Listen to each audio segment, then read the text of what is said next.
Well, greetings, and I am so excited about this day. I have been looking forward to this time for quite some time right now, and I just want to thank you so much for joining us.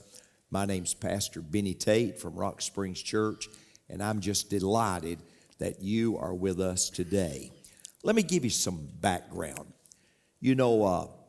I am convinced that there are certain books that have the power to change your lives. Certainly as Christians, we know the Bible does, but there are books that can be really impacting in our lives. And a few years ago, I read a book called Excellence Wins by Horst Schulze. I read this book and it had a great impact on my life, and I reached out to Horst and I said, is there any way that I could just come and ask you questions? And he was gracious and said, yes, you can, Pastor. And so I drove up to his office. I took a legal pad and a recorder, and I asked questions to my friend, Horst Schulze, the founder of the Ritz-Carlton and the Capella Hotel, for about 2 hours. And after I left, I simply said, other people need to know about this also. I want my staff and others. So, Brother Horst, what an honor to have you at Rock Springs Church. What an honor to be here. Well, as I said, I read this book, Excellence Wins. I've listened to some of your podcasts. We spent a couple hours together, but Brother Horst, you didn't start out as the founder of the Ritz-Carlton Hotel. Not exactly, no. Well, in fact, I grew up in a small village in Germany after the war. And for some reason, with 11 years, I went to my parents. When I was 11 years old, I wanted to work in the hotel business. I had never been in a hotel. There was no hotel in the town. I had never been in a restaurant. Mind you, these are right after war years. And I must have read something. My parents said, yeah, okay, 11 years old. I kept on insisting on it. They inquired, government agency, what to do if you want to work in a hotel business. And the word was, well, find the best hotel to get a job. And they found a hotel. Unfortunately, it was 100 kilometers away. At that time, that was very far. And they got a job there as a busboy. I left home when I was 14. My mother never forgave herself, really all her life. She said, why did I let my child with 14 leave the home? But I lived in a dorm room there and started to work as a busboy. At that time, you meant that you washed dishes, you cleaned floors, you cleaned tables, and so on. So that's how I started in the hotel business. Well, Brother Horst, this whole concept of excellence, what actually put you onto that excellence? Interesting. Mind you, by the time I went to this hotel, my parents told me, now, they found this is the greatest hotel in the region. That's why 100 miles away.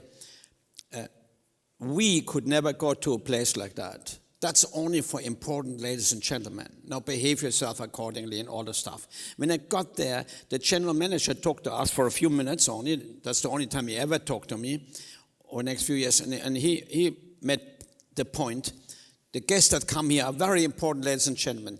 You are a servant, and you don't get envious, and you will be a servant, and so on. But then I met the maitre d' of the hotel, the one that I actually reported to, the one in charge of the food and beverage operation of the hotel. And he said to me the first day, now, when you come tomorrow, come here, show up. That was the words. I'm translating right now for a second. Show up at 7 a.m. He said, I don't mean 1 minute after 7. If I meant that, I would say so. 7 a.m. And don't come to work. What? Come here to create excellence in what you're doing. Now, with 14 years, that goes right over your head, and washing dishes, so excellence. What is he talking about? Well, but as the time progressed over the next 2 years, this gentleman was truly a human being of excellence. I can tell you, it was everything he did to the absolute best of his ability. And you kind of learned what it meant to be excellent. In fact, once a week, typical German upbringing and things like that, once a week I got to hotel school. And after 2 years, the teacher asked, so write an essay now about what you now think about the hotel business. Going back, I saw this before, but I observed it always sort of internalized. The maitre d' approached the table in the restaurant. Now, he would have never entered the room unless he looked perfect. Everything was perfect. He approached the table, and you could tell the guests were proud that he came to them. Wait a minute, that's a reversal. We are the servants, and they are the important people. And I realized they were proud. Everybody in the room felt he is the most important person in the room, the guests and the employees. And I contemplated that and wrote my essay, and I named that essay, We Are Ladies and Gentlemen.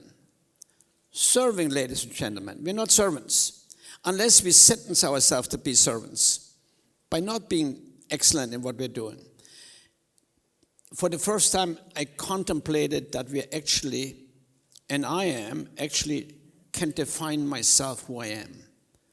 Because he was defining himself as the gentleman of the room, even though the guests truly were very important and successful people, known people. But he defined himself as the person. And I wrote that essay. By the way, when I started Ritz-Carlton, I made that the motto of our company. We are ladies and gentlemen. We serve ladies and gentlemen, but we are not servants.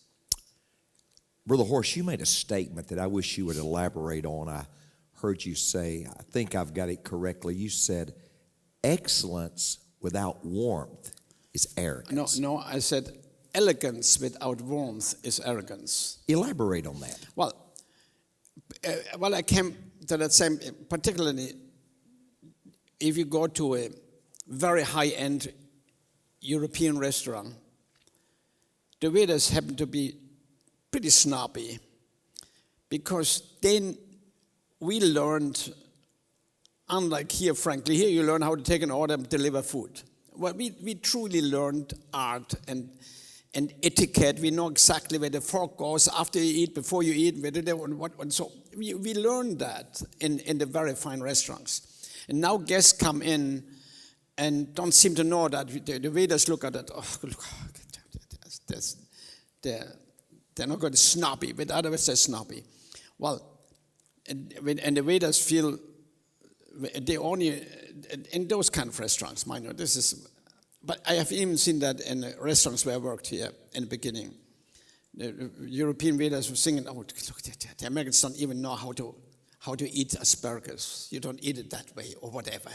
Mm-hmm. It's ridiculous. You chew them. We do. There has nothing to do with that. Just how you do it. Okay, don't worry about it. I don't care either. In fact, when I arrived in the United States, I started working in a restaurant in Texas, in Houston. And the first day, now before you make a judgment, I know this is nuts. Okay, relax. The first day I had to serve fish. And I looked for the fish forks and fish knives.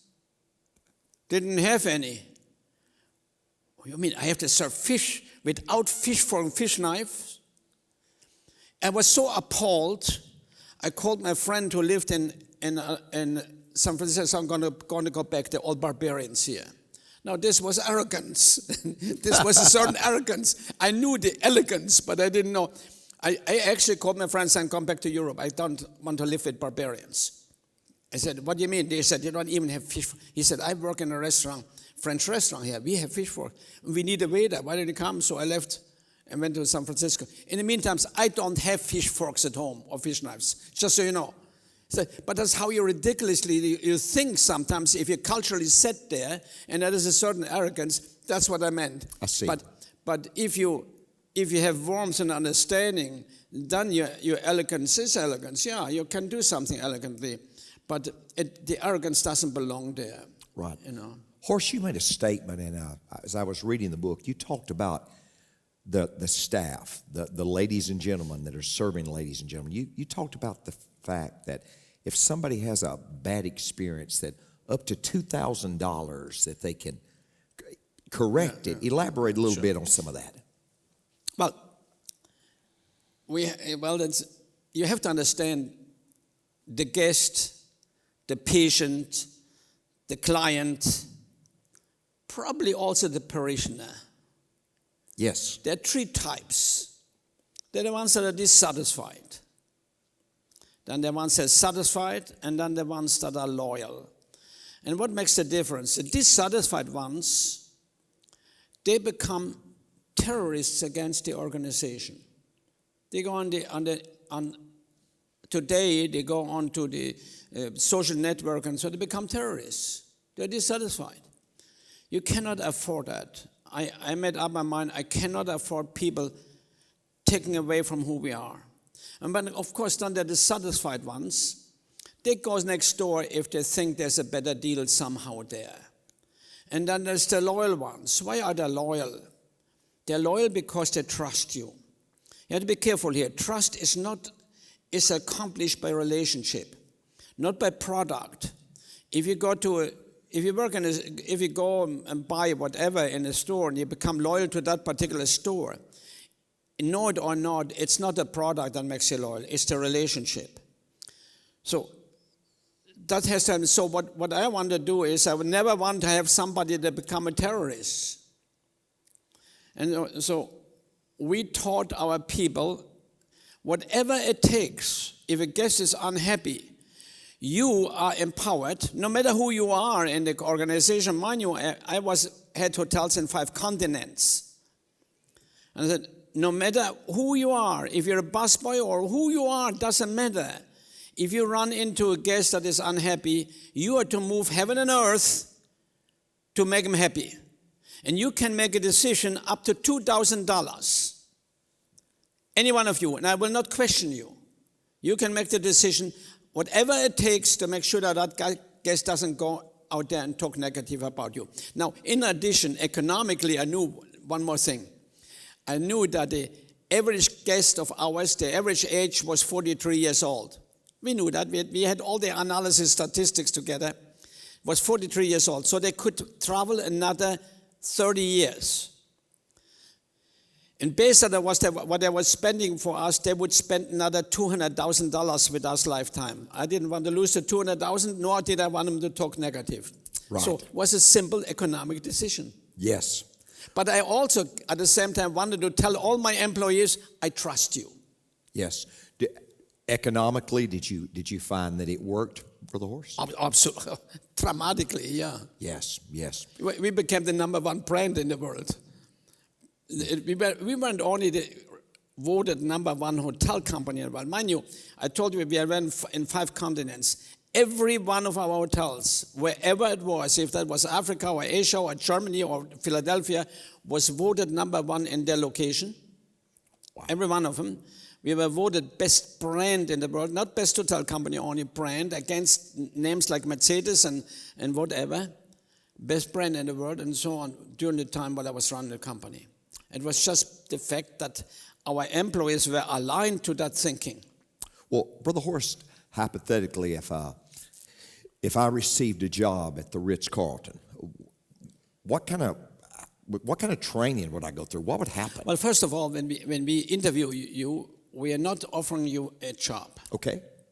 We are offering you to join a thought, okay, a purpose, a vision, a dream. Join us. So when you agree, we show you what our vision is. We want to become as the most respected brand in the world. That was the vision before we opened the first hotel.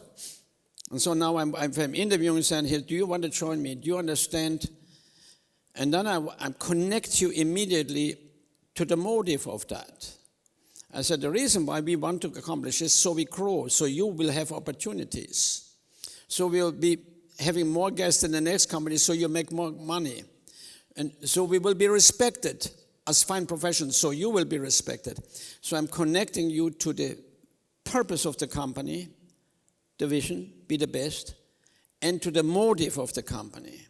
And I invite you, if you now, but we had a very careful selection program, very scientific. We spent a lot of time to make sure that we knew the talent needed in each job category, what questions to ask, and see if you had that talent. Next, you were oriented. The first day of orientation in every new Ritz-Carlton or every takeover hotel, I did. So I was the first one that spoke to the employees. And that was orientation. But orientation as a whole, what happens usually... Now wait, let me interrupt. Yeah. Horst, I get a job there as cleaning the rooms. Yeah. So you would have been the first one who spoke to me? Yeah. But I had all people in new hotel. Right. In new hotels. In existing hotels, the general manager had to do it. Okay. So in a new hotel, there sit all those 800 people in the room, and I show up, and they build me up and say the founder, president of the company is coming here, and so on. And everybody is nervous and looking, and wow, this is the first day on job already. We are nervous, and now this big shot is coming. And when I came in, I usually said, my name is Horst Schulze. I'm the founder and president of this company. I'm very important. And a shock went through the room. You could tell, You could tell, oh no, you're kidding me. This guy, he says he's very important. And I said, yes, I am as a human being, but so are you. And no human being can claim importance over the next. And I want you to know you're very important. And you're very important to us. And what about your job? Let me tell you something. Your job is important. Without you, we couldn't have a company.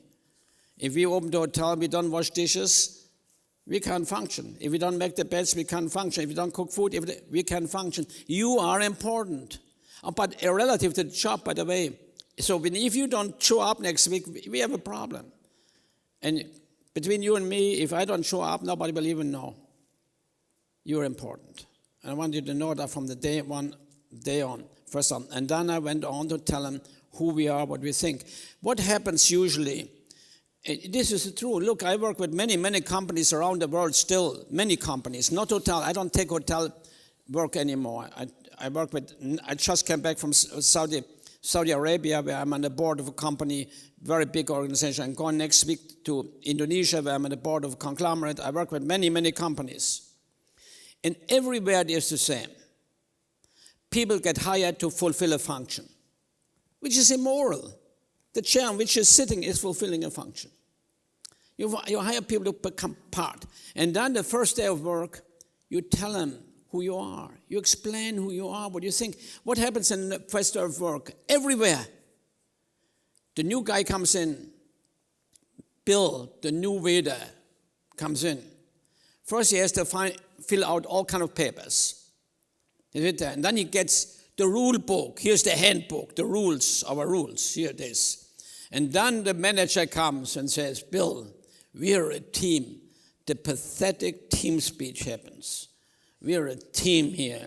We are blah, blah, blah. And then I said, Bill, work with Joe over here. He knows the ropes. Ropes? I thought we were in the hotel business. Now we're in the rope business suddenly. And now, so we turn him over to Joe. And on the way to the kitchen, Joe tells Bill, this company is no good. That's his orientation. Then we have expectations of him. This is crazy. That happens everywhere. I mean, but what is a team? A team is a group of people who help each other toward a common objectives. Right. Period. That's a team. But the objective, I'm not going to tell you because that is only something for the annual report and for the few people that sit somewhere in office over there and don't know what's happening. It is terribly sad what happens with business. And it's terribly sad. You're part of something. And the biggest thing I can give you is purpose and belonging. Everything in life is purpose. And in fact, we well know, and I hope we all in this room know, that there is a purpose for after that too. But what about here? what are the purpose? Are they honorable? Are they critical? And I have to tell them, our purpose are honorable. We want to be the best for our customers. We want to be the best for all concerned, for our customers, for our employees, for society, and of course for the investor, because without them we wouldn't have anything. Brother Horst, a lot of our listeners today would be just like I'm here today with the Rock Springs church staff, but they would be churches, they would be pastors, they would be church staffs. And how would you say this concept of excellence, how would it transfer to a local church? You attend a church in Atlanta. How would this transfer? Well, let me break it down. Let Sure. me break down excellence, if you don't mind. I mean, we all talk. What is excellence? Excellence is never an accident. And I hope that every one of you accepts this in your mind right now. It's never an accident. It's always the result of high intent. What is your high intent in what you're doing? High intent. If it is mediocrity intent, it will never be excellent. So you set a high intent in anything. How about your marriage? I'm sorry, just for the heck of it. It was my high intent when I got married that I am in love my whole life. Now I have an intent. But after the high intent, I have to work hard to accomplish that high intent. I have to do something about it. I go to my wife and I say, how can I be a better husband? Not because of her, because I have established for myself a high intent. So what is it? In anything you do, what's the high intent? That's where excellence starts. And excellence in a human being, in a thing is a thing here, a thing, this, a cup, anything is if it works well for which it has been created. But the human being is made out of more. As a human being, excellence is doing your very best, always for high intent, you're functioning in life. Your very best. You can't do it perfectly. Your very best. Let me stop here for a moment. Don't raise your hand. In your mind, raise your hand. In your mind only. Have you worked over the last 12 months extremely hard? I was in a room one time that was asked, and I was right there. Yes, extremely hard. Man, do I work. And then the guy said, and let me ask you, could you have done even better? Yes. High intent. So if I'm functioning very well in what I'm functioning, and do my very best. Number two, though as a human being, if I do my very best relationally, and that's where we're coming, that is, now what did I say earlier? It's the relation that creates the loyalty, not the product. So do I do my very best relationally? I come back to that if you don't mind. Number three, if I do my very best morally and ethically. And number four, if I do my very best spiritually. If I put those things together and do my very best, and mind you, any organization and any human being should continuously improve. So how do you improve it? How do you improve? I can tell you now, I will tell you right now how you all can be exceptionally better. And I give you a very easy way to do it, but you won't do it. I know you won't do it. Because that's what people do. Number one, question yourself at least once a week, how could I functionally do better? How can I do my job better? Don't look for the big hit. Look for this little tweak and tweak it. Even if you tweaked it very tiny bit, you just improved as a human being. But ask yourself 4 times a day, how could I do better relationally? Because that's where it is. Even if you walk by somebody and said, hi, after you pass, say, how could I have done that better? If you have a meeting with somebody, step out of me and say, how could I have done that better? You know, if you said one word too many in that meeting, you're obnoxious. Sorry. If you said one word too little, you didn't seem to care. Question yourself. How can I, and if you would do that 4 times a day, in 6 months, you have become an exceptional person in relation. And that's where everything is. And of course, you have to question yourself more. You have to question yourself ongoing spiritually. What have I done today to spiritually grow? So, if you work on those areas as a human being, you become exceptional. Stop with the relationship. The other stuff, you can better talk about the spiritual part and so on. And everybody can. But with the relationship, here it is. Customer satisfaction, for instance. And that's the same thing with the parishioners. What is their expectation? What do they expect from you? They expect basically 3 things. That what they perceive as the church product, that it is defect-free. I mean, the message and so on, that's the expectation. When you buy anything at all, buy a car, a TV, a radio, pair of glasses, what do you want? You want it to be defect-free. That's it. But what else do you want? You want to get it when you want it. You want a timeliness. And by the way, timeliness, responding in time to anything is extremely important, because if you don't respond, people won't trust you anymore. That's a fact. Timeliness can kill trust. Okay? So, and the next thing that you expect when you buy the glasses or the doctor treatment or that people respect you and treat you with respect and that they're nice to you. That's the expectation that you have subconsciously. You all have that, but no matter what you buy a bottle of water. What do you expect? That nothing swims in there, defect-free. That you get it when you want it, and that people give it to you and nice to you. So that being nice is a relationship. So it's a relation. If I guarantee you, when somebody leaves here, a parishioner, they come for the first time or the second time. Look, guys, don't question what I'm telling you. This has been studied over and over. I'm giving you facts. So if you disagree with me, you're wrong. That's all. So they come here and they leave. It's not, the message is one piece of it. But it's the surrounding, the cleanliness in the bathroom, the parking is, and how you said hello, that makes the opinion. Let's say you are sitting here and say, let's go for lunch somewhere.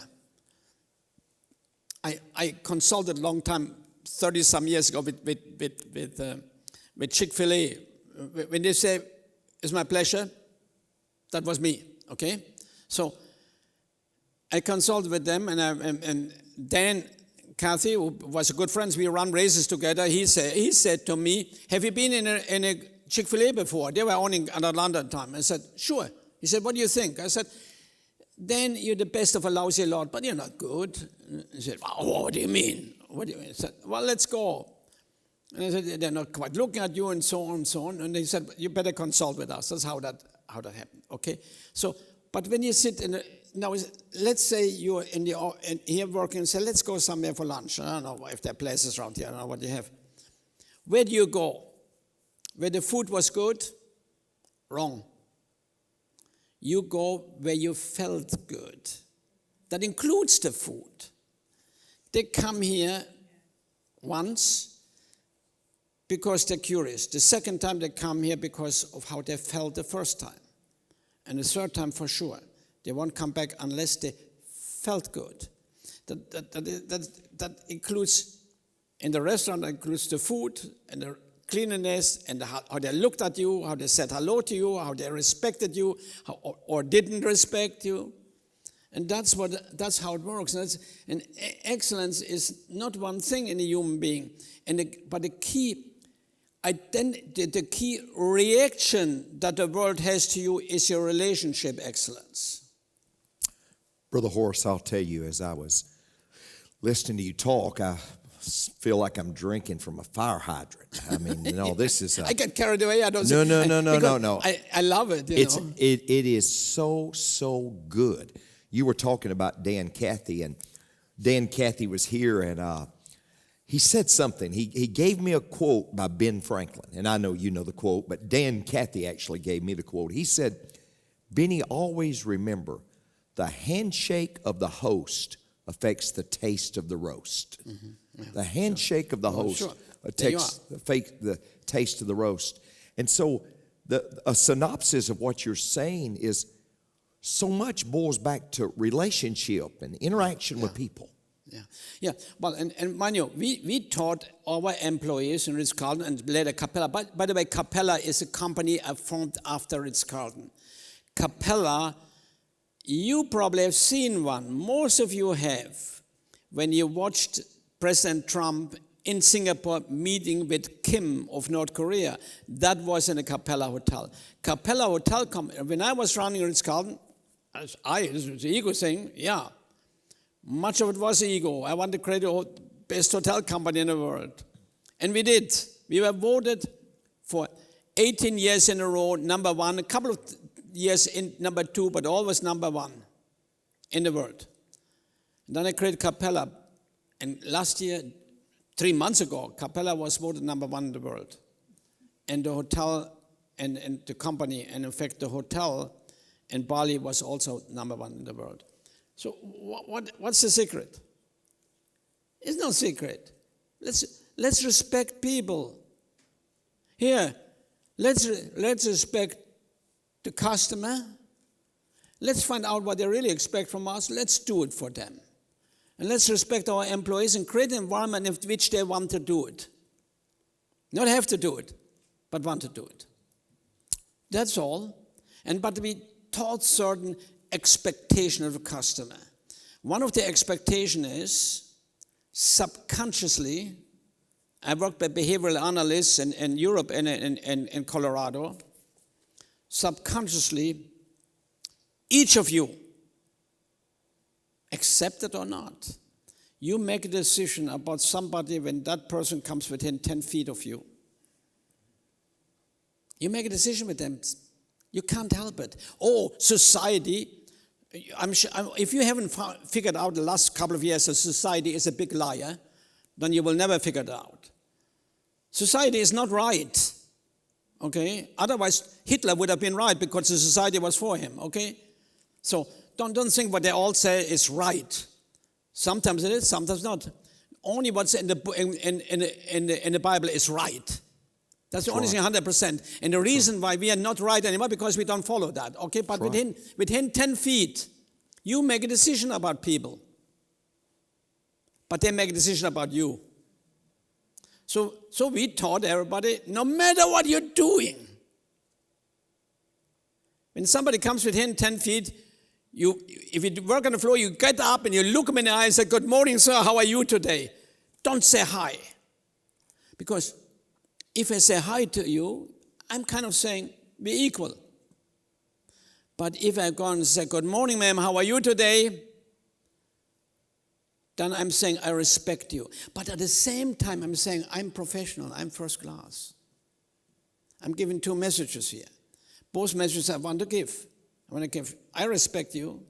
You're welcome here, sincerely.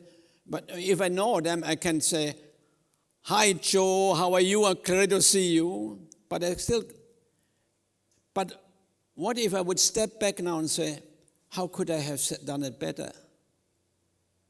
Then this really improves concept. That's where I come back to. So we taught those things, all those little things, those feelings that you have, that when and we empower them, do anything to keep them, and that's why we were respected.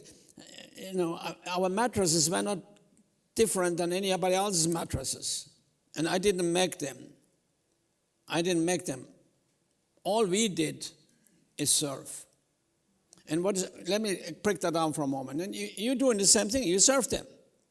So what is the breakdown in service?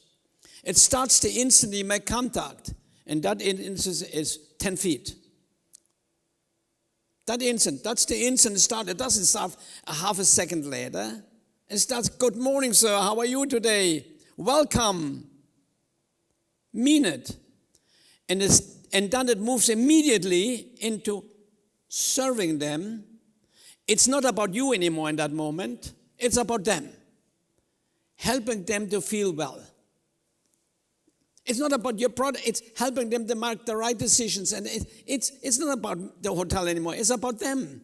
What can I do for you? High floor, low floor, anything I can do for you in my product, I will do.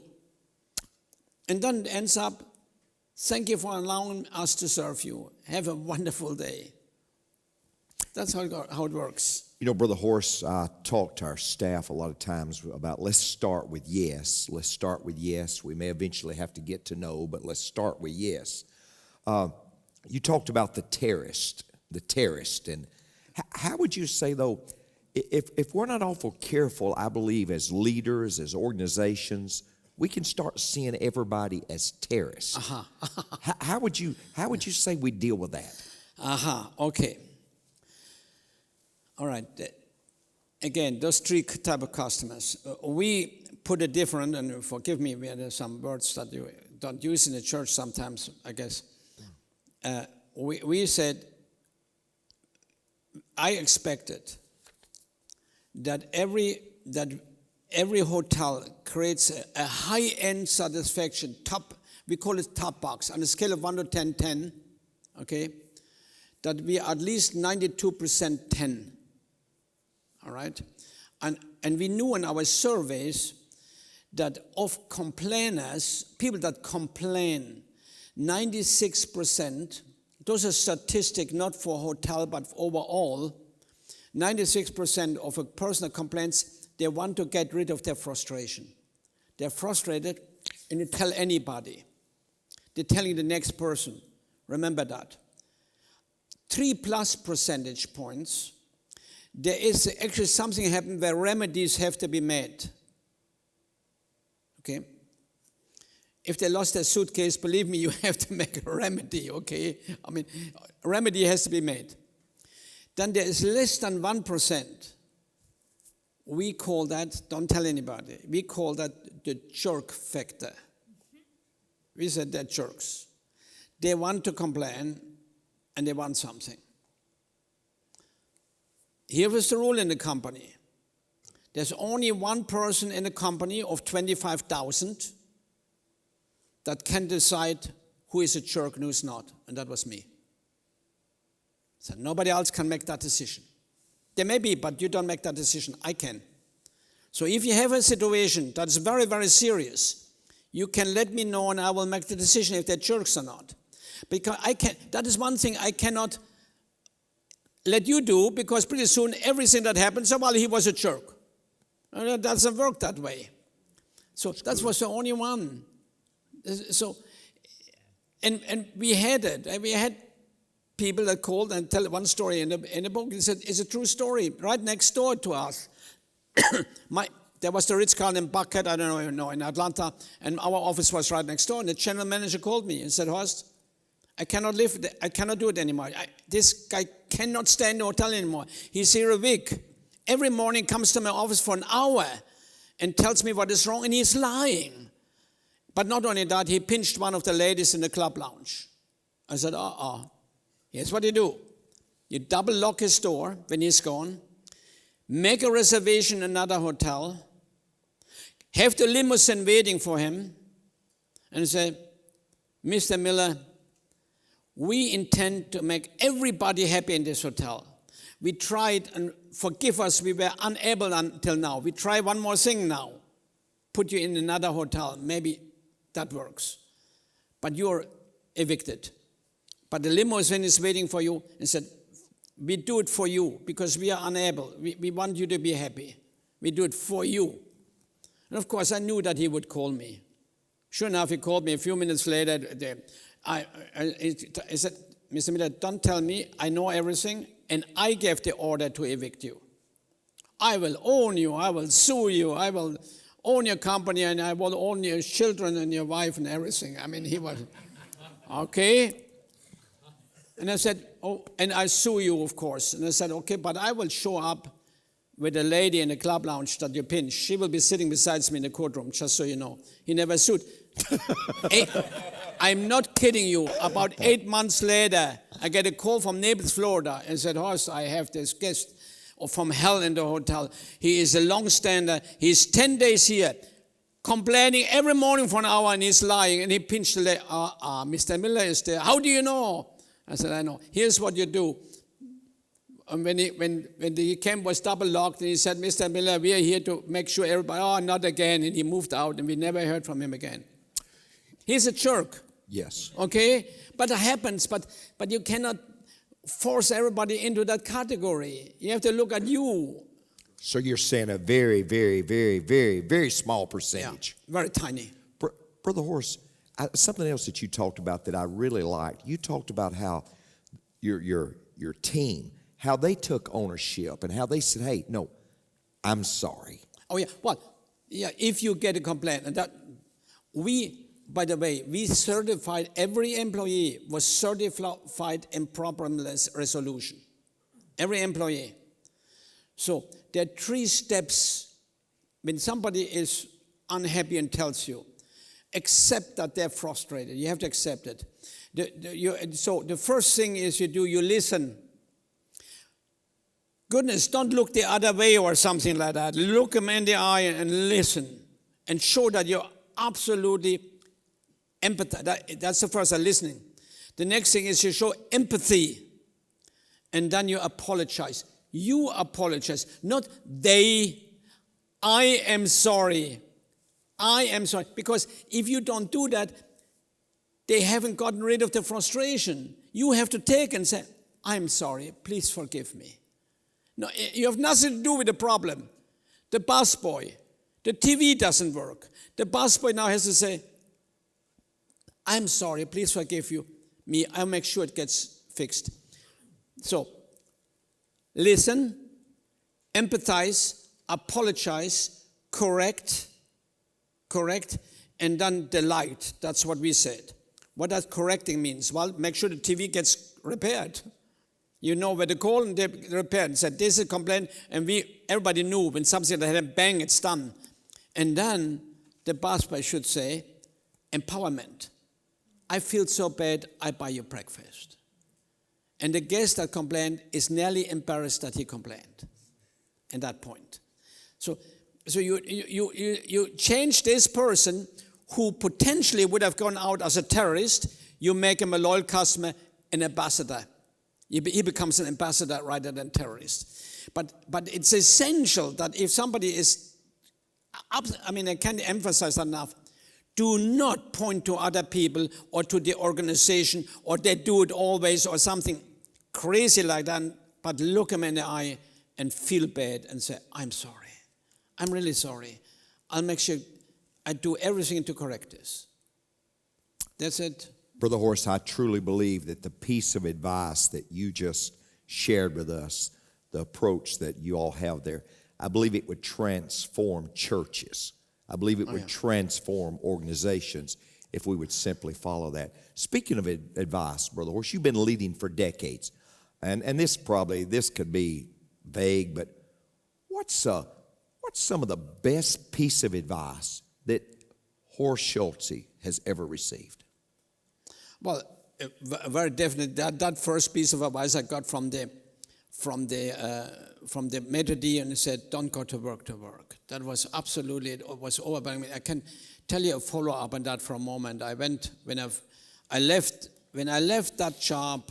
My first job, I was 17. I left to go to Switzerland, work in Switzerland. Then I worked on the whole America line. Then I worked in France. I worked back in Switzerland and went to England. Before I left, the Methodist called me and said, look me in the eyes and promise me never to go to work. Go always for excellence. I promised them. I left. I was very young. I came to the U.S. In the meantime, he had passed away. I worked in the Hilton in San Francisco as a room service waiter. I had no intent to. I came legally, by the way, just so you all know. I had a green card and came to work and worked there with the intent to go back. I had no intent to stay. But I wanted to learn the language, culture, and new ways of doing business. And I wanted to be promoted to the next job meaning room service supervisor, before I got back and carry on my career in Europe. And I knew I would get that promotion because I was by far the best waiter there. The rest were just taking orders, delivering food. I could have told you everything about the food. I could have, how the chemical composition of it, what drinks go with it, everything. That's what I studied.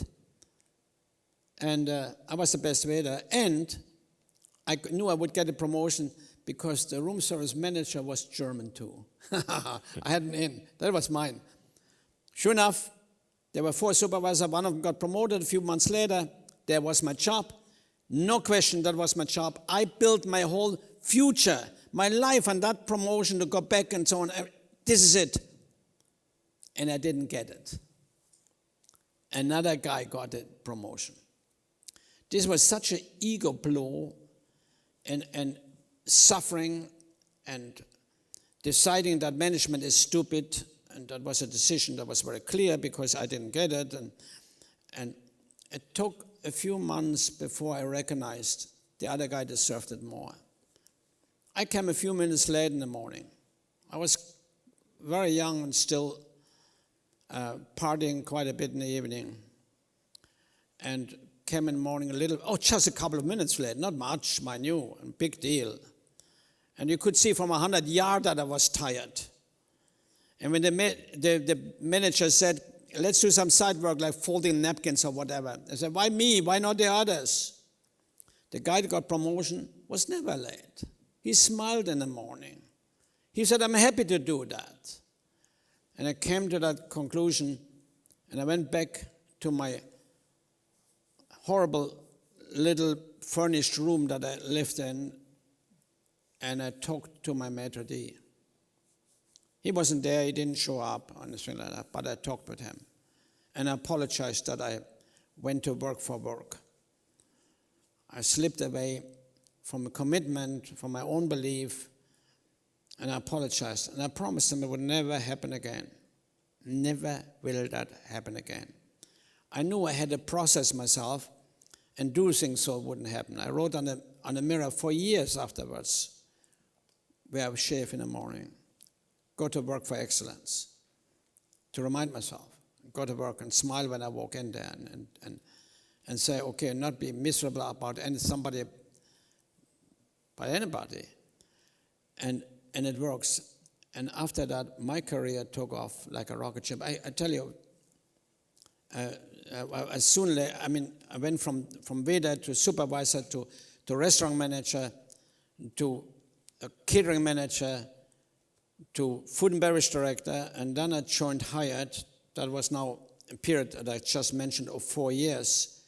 I joined Hyatt as a food and beverage director of a hotel. A year later, I was rooms director.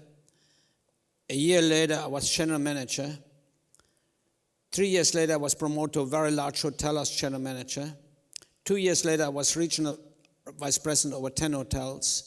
2 years later, I was corporate vice president over 65 hotels. Wow.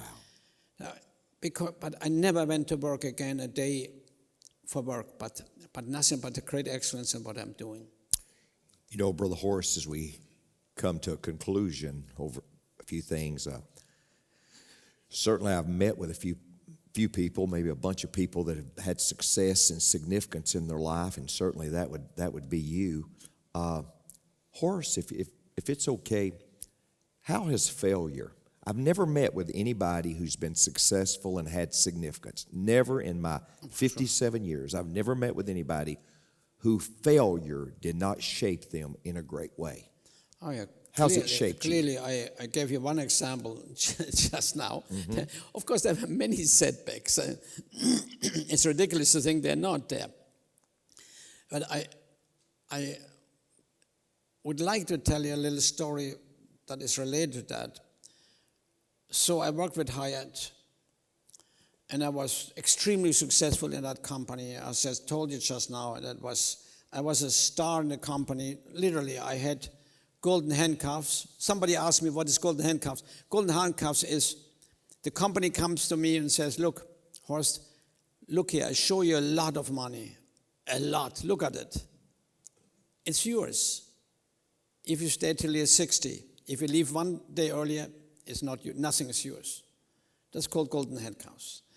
They showed me golden handcuffs, traumatic. And I got a call, and somebody said, we want to talk to you. You were recommended to talk to, I lived in Chicago, meant to be talked to, mind you, it shaped me just so. And I said, we're building a hotel in Atlanta, and we are developers and money people. We want to create our own brand. I said, why are you calling me? I'm not interested. I have the best company in the world, the best job in the world. You must be kidding me. But you were recommended. Why don't you just talk to us? I said, no, I'm not interested. Thank you very much. No interest. Went on. Well, a few days later, they called again. And I said, why are you doing that? Well, interesting enough, we asked around, you were recommended, and the next person recommended you too. So we want to at least talk to you. And I said, and in fact, we are starting another construction in Atlanta for another hotel, and we want to create our own brand. We have no idea. I said, so what do you want to do? He said, well, that's up to you. What do you want to do? We are construction and investors and developers, but the operation, what it is, you have to tell us. So I said, look, as I told you, I have no interest. But I started thinking, because you said you can do what you want. So I talked to Sherry, my wife. And so here's what I do. Here's what I would do. If I would take that job, I would do this and this and blah, blah, blah, blah, blah. And I started to see a potential purpose in that job, a vision. And Sherry looked at me and said, are you interested in that? I said, no. So why do you keep on talking what you would do? I said, well, I'm not interested. I'm telling you, I'm just saying that's what I would do. And I went to work the next day, and something, what was terrible for me in the time happened, an ethical thing with a person I reported to. And I thought, how can I report to that? Keep on reporting to this man. How am I going to do that? And I walked into my apartment, and the telephone rings, and they're called again. I said, I will talk. I talked to them.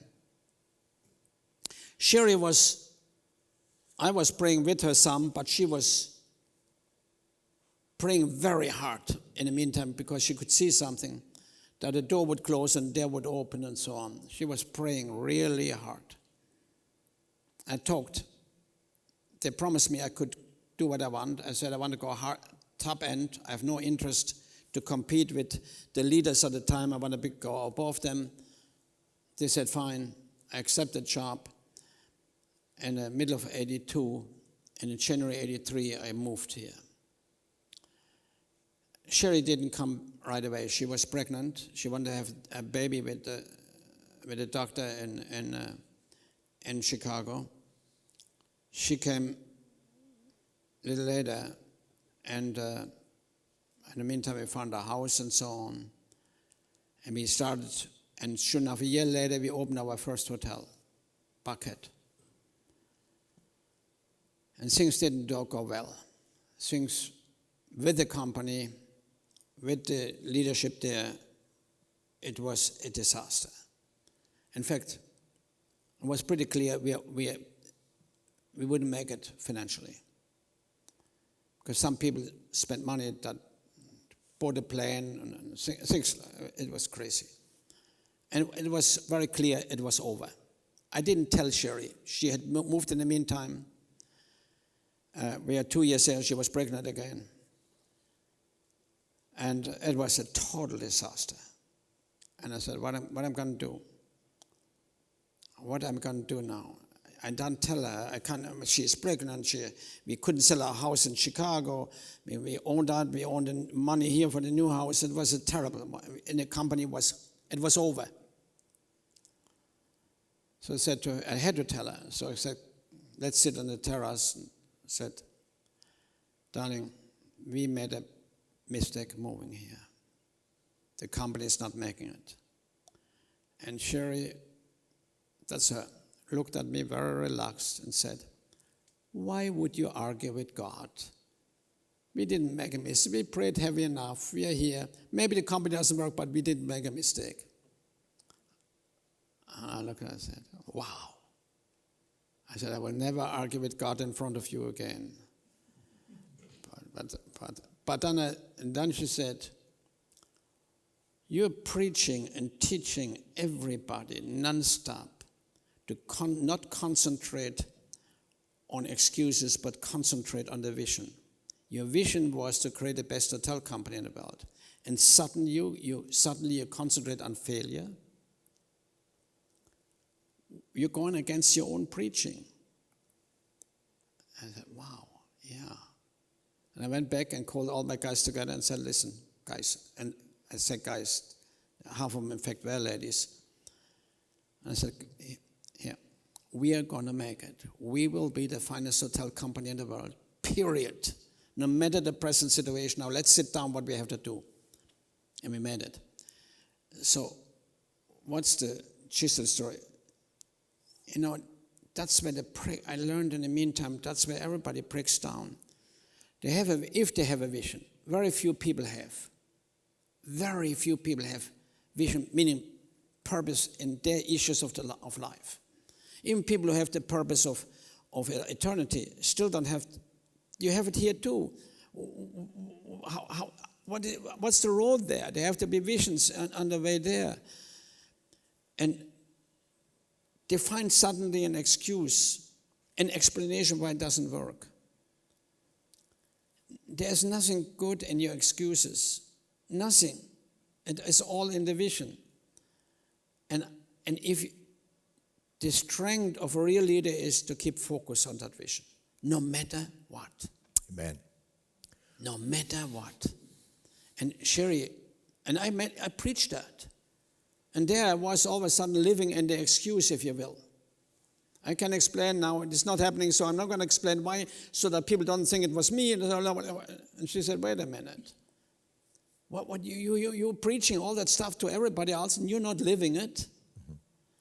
That was a major setback that I overcame because I had the right support system, in this case, my wife, who lives in total confidence in her relationship with God. She goes in the morning, we were lucky, we bought a house on the Chattahoochee, just by the river. We have 12 acres. We have some walkways around. She goes for a walk in the morning. She says, I'm having coffee. She said, I see you later. I'm going to go and hang out with Jesus a little bit. This is a very relaxed, comfortable believer.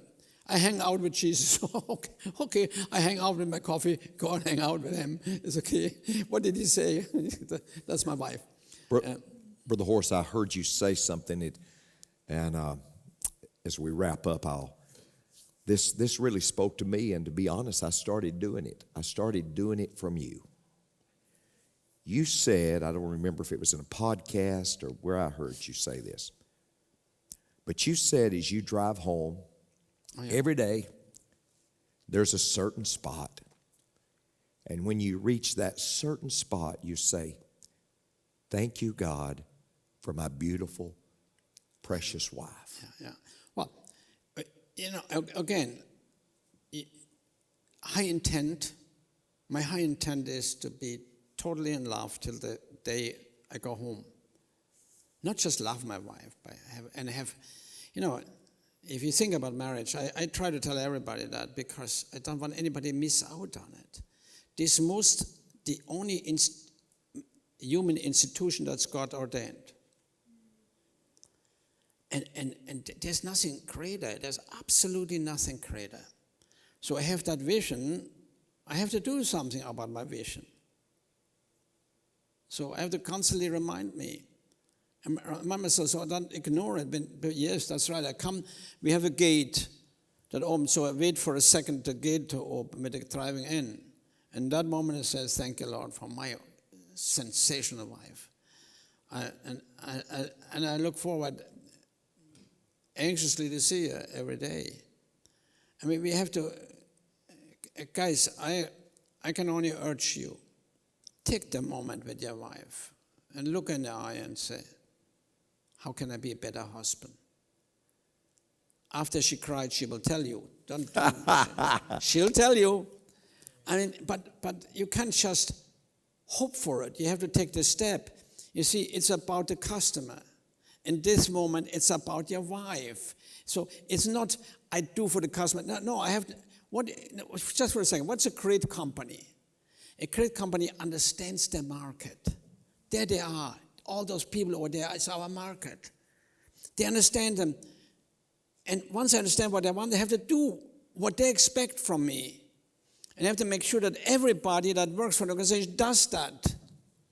Now, and management now, by the way, what's management, what's leadership? Well, management creates processes and systems and controls and measurements to be sure that happens. The customer, the employees, be sure that happens. And management forces that to happen now. Leadership creates an environment in which the employees want to do that. They want to do that because they feel part and so on, so on, so on, so on. So, but want to do it.